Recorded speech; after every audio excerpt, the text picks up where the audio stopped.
Hello everybody, welcome to another daily dose of gaming news and all that good stuff. And as always, I always publish on Rumble. Got also some stuff here from on the blogger side. Also publish everything on Patreon for X support and updates here and there on the Twitter X thing there. And today we will get Mutant Year Zero Road to Eden, and I think I'm only missing one episode on XCOM 2 on Rumble to catch up here with the YouTube stuff. Maybe today or tomorrow I will do a proper channel update, trying to explain what I'm going to try to do throughout February and probably the rest of the year regarding scheduling. But yeah, the rest seems to be on par with everything I plan to do at the moment. Not much happening as usual. Today is Saturday, but yeah, supposedly Nvidia now announced and launched. It announced a few months ago or a few weeks ago or something like that. I remember seeing this around the news, but again, this is a so low end last gen GPU, which is the RTX 3050, and this is the 6 GB variant. And of course, it's a shit show. It's the one of the few sub $200 GPUs on the market from Nvidia, and it's 20% slower than the 8 GB version. Again, this is preliminary benchmarks from where is it? Yeah, Computer Base. They managed to buy the GPU and do some early tests here and comparison at this moment in time with the 8 GB version that they have. But yeah, doesn't seem good even for a low end kind of a thing. Again, you got more recent GPUs even from Intel. I think the A580, 580, if not mistaken. Goddamn, this site doesn't let us highlight anything here. So the A580 or even the RX 6600 series. From the AMD, these are still pretty good. I'm not sure how it compares with the A580, but the Intel GPUs are pretty good. They're being uplifted in performance each time a driver comes out, so it's always a good sign, especially in this low budget kind of thing, the sub 200, to have something to play around. 1080p even at load settings or like medium settings, at least 30 frames per second. I think it's very important to catch the people that don't have enough budget to do to build a better PC specs, but have something to start with, and then upgrading here and there depending on how they manage to get around increasing throughout time the budget for the PC gaming. If you don't have like at least a lower base with some decent stuff, it can be tricky to then just try to catch new people to get in DIY market, or else people will try to save money maybe by or a pre-built, which usually they are very expensive for what they offer there, or even like cheaper laptops, which usually don't get a lot of performance and they tend to get pretty old very fast, mainly due to the thermal constraints and even if the hardware is recently new, it tends to get pretty old pretty quick, mainly because you cannot basically upgrade single components on a laptop basically, and the DIY market offers more variants, more upgrades and all that stuff, and it keeps the thing going. But yeah, I don't see this being a good GPU, still 30 series and in the lower end, so it is what it is. Again, it's an option, but I don't think it's a good option. From at least trying to compete with the 6600 series, especially this one, because I know they are pretty good at 1080p for the price they are selling. So, but yeah, always read reviews when you're trying to buy a GPU to see if it's worth what the performance goes for the price that it is.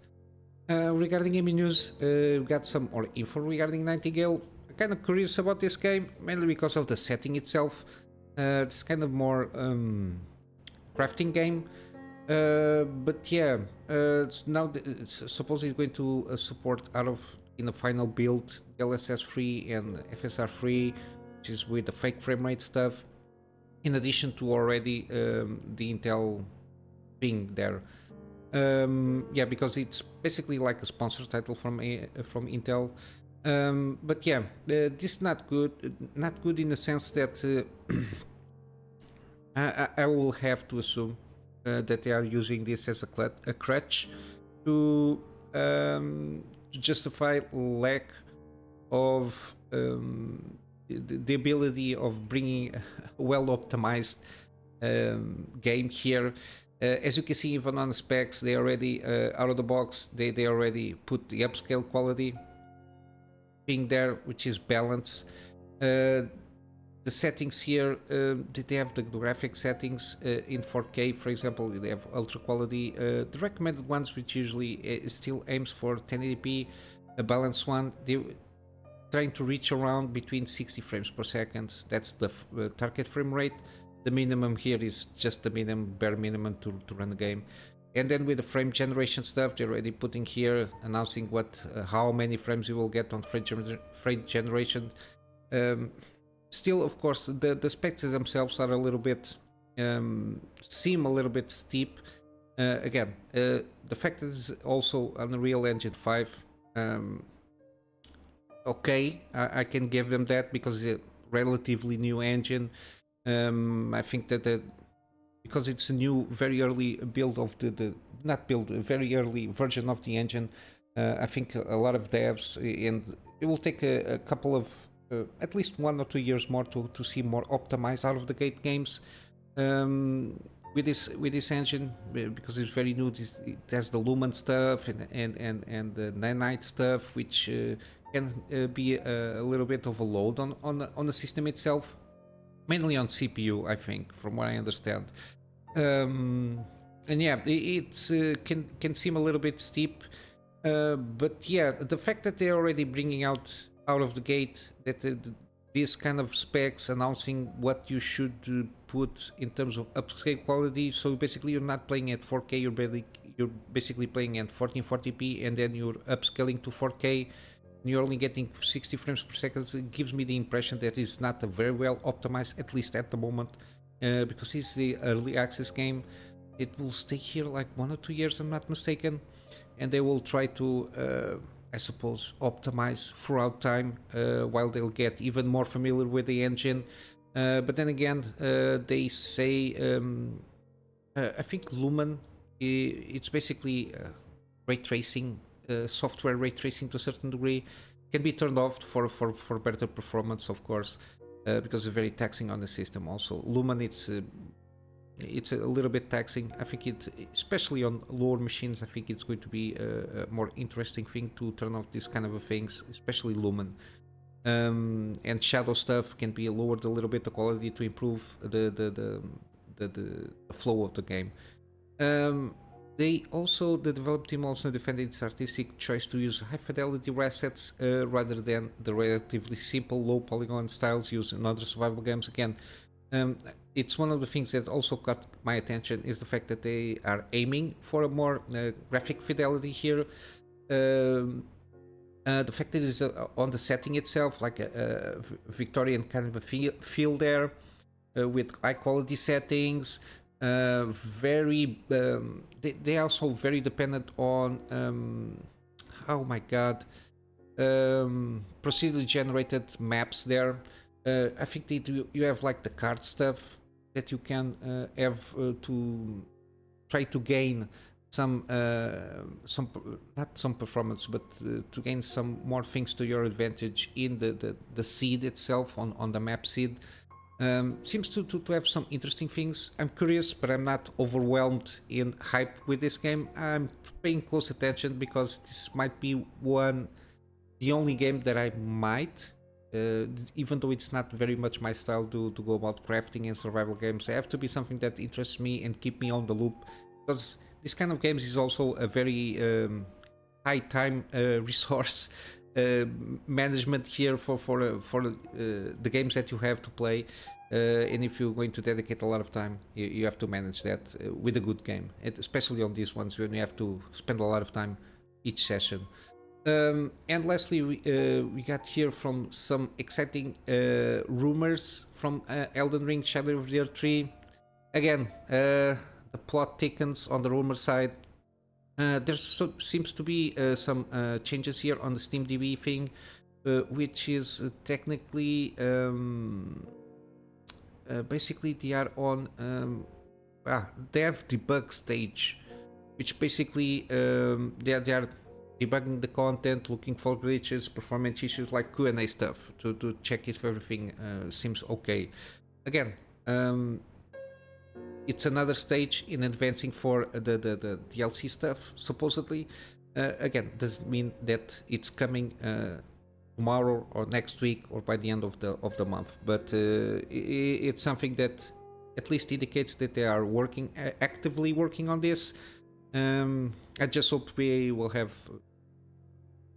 more information, because the only information that the last information that I remember is the image here from besides the announcement of Miyazaki on the Game Awards in 2022. We only have afterwards a poster here from the DLC. Nothing more. No info. You might have not even a year of possibly releasing this DLC, even though it's supposedly going to be the biggest DLC, kind of a game-sized kind of thing DLC. But yeah, hopefully we're getting closer in more information regarding this, regarding the DLC here. And again, I will have to start working on playing the Elden Ring to get around and be prepared for the DLC when it comes out. And lastly, I spoke yesterday, the Thaumaturge quest trailer. Seems pretty interesting. They got like a 6 minutes overview of like simple mechanics for you to get a feel how the game will work in terms of the gameplay loop and the choices and all the stuff and some mechanics associated with the game. And I managed to catch up yesterday. Christopher Rod, I usually catch up with him. He does a lot of turn-based things. It's in line with my taste on this kind of games. He did a lot of XCOM. He does a lot of roguelike kind of a thing there. I think through him that I managed to get around playing Wall World, because it's a very addicting game and it's a pretty good one. And he managed to get around and get access through the developers and the publisher, like an early access to the game, the Thaumaturge, and make a video about it. So it's a more in-depth for him. It shows basically him playing along the same mission that shows up in the Thaumaturge.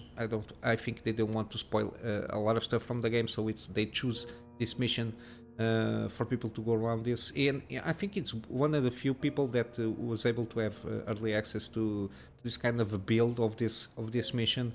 So you have a pretty better sense of how the game works. Sorry, but yeah, he always goes in depth and he tries to check the systems and if it's in his opinion good or not, or something to get excited about. So I will leave, of course, everything on the info on the description below, so including this video. So let's wrap up with some gaming deals. We got Dead Space, the remake. Yeah, 12 February, 60% off. Again, I already bought this game. I will be doing when the slot available is ready to do a gameplay series on this game. I played the original one like 3 or 4 times at the time, and now I will see how it compares, even though I don't remember everything that happened on the original one in terms of like the moment-to-moment gameplay things. I remember some key moments, but yeah, we'll see how it goes. Supposedly it's a very good one. We got Wolfenstein Alternative History Collection, so all the 4 kind of mainline reboot games here. Wolfenstein The Old Blood, which is a prequel to the first launch one, The New Order. Again, this one I made already. I think it was the first game that I did a gameplay series. Then we have the New Colossus, and then we have Youngblood. All of them are basically 75 to 85%, so basically around $5 each, so $20 give or take, if not mistaken. For all 4 games, I think it's a good deal. We got Spirit Farewell Edition. If you don't know if this is a game for you, you got a demo, which is always good, and is 75% off. Again, I think this game, I'm very curious on playing this game in the near future. We got Marvel Guardians of the Galaxy. I always have issues pronouncing this title. 75% off. If you didn't manage to get to claim this one for free on the Epic Game Store in early this year, you got 75% off, and similarly, it's even at this price, it's a pretty good game. Story seems good, the character seems good, the combat seems good, so I think it's until I try it out for myself, I still will be recommending this one, because from all the feedback that I've been seeing around, this is a very good game. On GOG, we've got System Shock Remake, around 2 days, 35% off. I don't think they have a demo here. No, I don't think so. I don't even know if Steam has it. We got wartales. It's one of those that I'm very interested in. Similar to Jack the Lines kind of thing there. Turn-based combat, squad management in terms of very band of mercenaries going about on the world and doing missions. And of course, there should be an overarching story behind all of this. We got the Plague Tale stuff there, the Innocence 80% off, and Requiem 55% off. We got Control Ultimate Edition. This is usually the best price that you can find here or in Steam. Usually it's around $10. It's on sale here on GOG. I'm not sure how it... I don't think at this specific moment is on sale on Steam, but you can't verify that. And lastly, we got the Limbo game and the Inside game. Both of them 75% off. One is $249 and the other is $499. I played this game already. I managed to claim them somewhere with the Epic Game Store kind of a thing there. I managed to pick it up and play it like a few months ago, before I had this the system that I have at the moment. But yeah, I might get along and buy the games, because they are so cheap, and make because they are short games, but they are very interesting on how they try to tell a story there. But yeah, this is what I got for you today. Tomorrow is my day off from doing the gaming news and the gameplay series. We will see if I can manage to get around and make a live stream. I don't know. I really need to start this as soon as possible. But yeah, time constraints. It's a little bit tough here mainly because of the work that that I need to do for my clients. But we will see how it goes. But yeah. Patreon extra support at this moment in time is more regarding storage for me to be able to have backups of stuff that I do for my clients, and of course extra space for the videos that I do for the channel. And yeah, I hope you have a wonderful day, and I will see you in the next one. Until then, Kunamy Master out.